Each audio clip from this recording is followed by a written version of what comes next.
अस्सलाम वालेकुम दोस्तों, बिग बैश 2026-27 के हवाले से एक बड़ी अहम खबर आई है कि उनका जो इस सीजन का ओपनिंग मैच होगा वो एमए चिदंबरम स्टेडियम चेन्नई भारत के अंदर होगा। अब आप कहेंगे यार बीबीएल बिग बैश है, भारत के अंदर होगा, हमारा क्या लेना देना। आपको याद है कि लास्ट सीजन जो बिग बैश का हुआ था उसमें पाकिस्तानी क्रिकेटर्स की बड़ी तादाद उसमें खेली थी। शहीन शाह अफरीदी भी खेले, बाबर आजम भी खेले, हसन अली भी खेले, शादाब खान भी खेले, Mohammad Rizwan.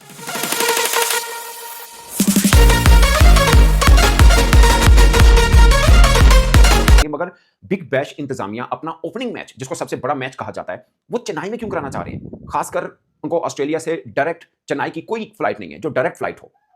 One stop over है जो 13 घंटे का है, या फिर दिल्ली मेलबर्न से दिल्ली पहुंचे, दिल्ली से फिर चेन्नई पहुंचे, यानी सीधा रास्ता भी नहीं है। और सबसे खास बात कि जिन खिलाड़ियों ने वहां पर खेलना है वो एटलीस्ट 3 दिन वहां पे पहुंचे और फिर वापस फ्लाई करके जब ऑस्ट्रेलिया में आए फिर उनके पास 3-4 दिन का गैप जरूर हो। वैसे हमने बिग बैश में देखा कि 6-6 5-5 दिन का गैप उनको वैसे मिल रहा है। सो ये ऑस्ट्रेलिया में मैं इसको बताता हूं कि ये सब चीजें क्यों हो रही हैं। आपको याद होगा कि एक बार तो आईपीएल भी यूएई के अंदर हुआ था, वो इसलिए कि वहां पे शायद इलेक्शन से या कोई और इशू था, इसलिए उन्हें यूएई में कर दिया। एक बार साउथ अफ्रीका के अंदर भी हुआ था। और पाकिस्तान सुपर लीग में भी बहुत इस बात को लेकर डिस्कशन रही कुछ फ्रेंचाइजीज के हवाले से कि कुछ मैचेस हम इंग्लैंड में रख लेते हैं, इंग्लैंड में जाके पीएसएल के लाइक प्ले ऑफ मैचेस वहां पे कर लें, या आप कोई भी मैचेस समझ लें कि पाकिस्तान सुपर लीग के मैचेस भी इंग्लैंड में रख ली जाएं कुछ मैचेस, उससे बहुत कुछ गेन किया जा सकता है। किया जा सकता है नहीं, उसके ऊपर हम बाद में बहस करते हैं। पहले बिग बैश वाला चैप्टर मैं आपको पूरा बता दूं क्या है। अब ऑस्ट्रेलिया में नेशनल रग्बी एनआरएल जो रग्बी लीग है, क्योंकि यहाँ पे क्रिकेट से ज्यादा ऑस्ट्रेलिया के अंदर जो फेमस गेम है या जिसमें बहुत ज्यादा पोटेंशियल है वो रग्बी की है, वो लॉस एंजलिस में भी करवाते हैं। और ये चूंकि इनकी जो रग्बी लीग है वो 6 माह तक चलती है। अब जो बिग बैश है वो 7 हफ्ते की गेम है सारी, वो 6 माह चलती है रग्बी लीग। लॉस एंजलिस में जाके वहां पे मैचेस कराते हैं क्योंकि वहां पे भी रग्बी को बहुत पसंद किया जाता है। तो जहां जहां पोटेंशियल है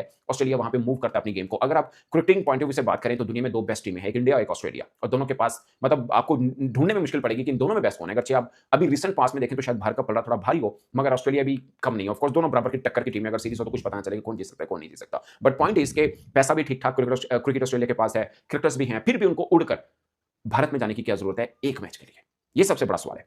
आपने पाकिस्तानी फॉर्मर क्रिकेटर्स की बड़ी डिस्कशन सुनी होगी कि हमारे जो डोमेस्टिक क्रिकेटर हैं, इन बात की जाए पाकिस्तान क्रिकेट बोर्ड, मुख्तलिफ बोर्ड्स है लाइक ऑस्ट्रेलिया, साउथ अफ्रीका, और वहां पे 4-4 5-5 हमारे क्रिकेटर्स उनके डोमेस्टिक सर्कल में डाले जाएं ताकि हमारी क्रिकेटर्स को सीना कंट्री में खेलने की आदत पड़े और थोड़ी क्वालिटी क्रिकेट भी उनको डोमेस्टिकली मिल जाए। ये भी हम डिस्कशन में रहते हैं। अब जो मुझे लग रहा है कि पोटेंशियल व्यूअरशिप है, अब ये देखिए ना, अगर आईपीएल वाले मैच की टाइमिंग देखी जाए, अगर IPL time like Indian time के मुताबिक 8 बजे शुरू होता है, तो यहां पर ऑस्ट्रेलिया के अंदर वो रात 12 बजे वो मैच होगा। तो अगर बिग बैश का ओपनर यहां पे रात 12 बजे शुरू हो तो कौन देखेगा? अब ओपनर मैच अगर चेन्नई के अंदर होगा वो डे टाइम में किया जाएगा ताकि ऑस्ट्रेलियन टाइम के साथ कंपैटिबल किया जा सके। अभी ये भी तय नहीं है कि कौन सी 2 फ्रेंचाइजीज के बीच में वो मैच हो सकता है। अब मैं पाकिस्तानी प्रोस्पेक्ट में आ रहा हूं, तो ऑफ कोर्स इसमें पाकिस्तानी बिग बैश में इस बार भी पाकिस्तानी क्रिकेटर्स खेलेंगे। कौन खेलेंगे ये नहीं मालूम, वो टाइम पे पता चल पाएगा, बट पाकिस्तानी क्रिकेटर्स होंगे। अगर इन उन फ्रेंचाइजीज में जिन्होंने भारत फ्लाई करना है उनमें भी पाकिस्तानी क्रिकेटर हो सकते हैं। इस बार जो था पर्थ में नहीं थे, होबार्ट में पाकिस्तानी क्रिकेटर नहीं थे, मगर बाकी फ्रेंचाइजीज में कम से कम एक पाकिस्तानी क्रिकेटर जरूर मौजूद था। एक और ट्विस्ट भी है इस खेल में। वो ट्विस्ट ये है कि प्राइवेटाइजेशन, बिग बैश लीग की जो फ्रेंचाइजीज हैं उनकी प्राइवेटाइजेशन की बात भी हुई थी। अगर इस बारे बड़ी बैठक भी क्रिकेट ऑस्ट्रेलिया की बैठी, मगर कोई डिसीजन नहीं कर पाए। अब एक और सजेशन भी आ रही है कि 3 फ्रेंचाइजी, जिसमें मेलबर्न रेनिकेट है, जिसमें पर्थ स्कॉचर्स है और होबार्ट हरिकेन है,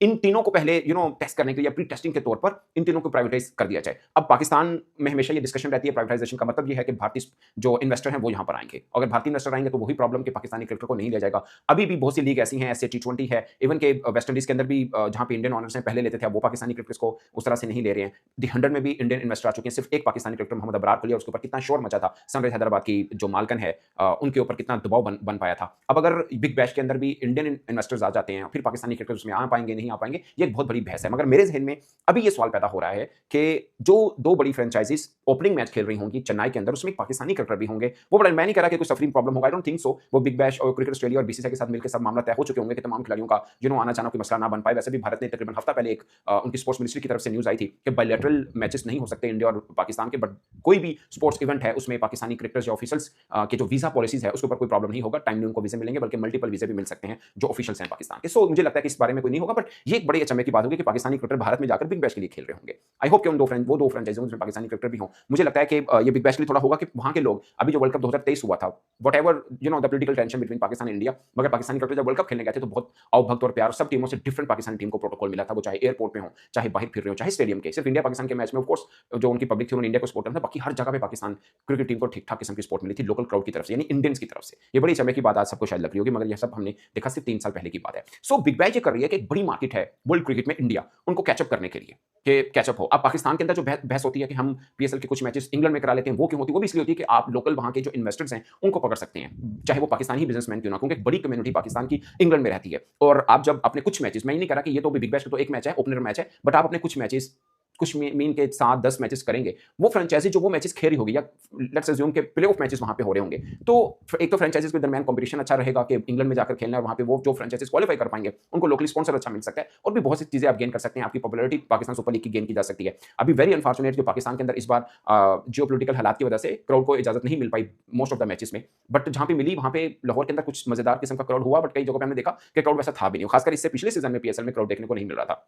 सो अगर हम इंग्लैंड में कराते हैं, तो पीएसएल के लिए भी बड़ा अच्छा होगा कि एक number of spectators will come in the stadium, क्योंकि जो कम्युनिटी है वो बहुत वहाँ पे रहती है इंग्लैंड में, इवन कि ऑस्ट्रेलिया में भी पाकिस्तानी कम्युनिटी ठीक-ठाक रहती है। बट वहाँ पे फ्रेंचाइज़ीज़ को अच्छे स्पॉन्सर्स मिल सकते हैं, पीएसएल की ग्रोथ आप कह सकते हैं वो बेहतर हो सकती है। अभी जब पाकिस्तान क्रिकेट बोर्ड ने पीएसएल से पहले जब 2 फ्रेंचाइज़ीज़ बेचनी थी, तो इंग्लैंड और न्यूयॉर्क के अंदर जाकर तकरीब वगैरह रखी थी, जो कि एक बेहतर पॉजिटिव स्टेप था, और कम से कम अच्छे हमें ऑनर भी मिल गया, महँगी दामों में टीमें भी बिक गई थी। सो कुछ फ़ायदा हुआ था। आई होप कि पीएसएल के भी अगर इंग्लैंड, ऑस्ट्रेलिया, इवन अमेरिका के अंदर कुछ मैचेस करा लिए जाएँ, तो उसका एक बहुत अच्छा फ़ायदा पीएसएल के लिए भी हो पाएगा। बट आप देख लीजिए कि वो देश, वो क्रिकेट बोर्ड जिनके पास पैसे की कमी नहीं, जिनके पास क्रिकेट टैलेंट की कमी नहीं, जो देश बड़ा है, वो वेन्यूज़ ढूँढ रहा है कि उन जगहों पे जाएँ जहाँ पे वो हिट कर सकते हैं, जहाँ पे कुछ गेन कर सकते हैं, वो वहाँ पे जा रहे हैं। एक तो है ना प्राइवेटाइज़ेशन ऑफ बिग बैश, और दूसरी वो उस मार्केट की तरफ भी जा रहे हैं जहाँ पर ऑलरेडी बहुत ज़्यादा इन्वेस्टर्स बैठे होंगे। सो उनसे वो फ़ायदा भी वो गेन कर सकते हैं। सो सभी सोचते हैं अपनी लीग को बढ़ावा देने के लिए, प्रोग्रेस के लिए, तो मुझे लगता है कि पाकिस्तान सुपर लीग इंतज़ामिया के पास भी टाइम है कि दुनिया क्रिएटिव वेज़ ढूँढ रही है लीग की प्रमोशन के लिए। खाली टैलेंट काफ़ी नहीं होता, खाली क्राउड काफ़ी नहीं होता, आपको और वेन्यूज़ भी देखने होते हैं। सो मुझे लगता है कि ये एक सीख है कि हमें भी पाकिस्तान सुपर लीग के लिए इस या अगले या उससे अगले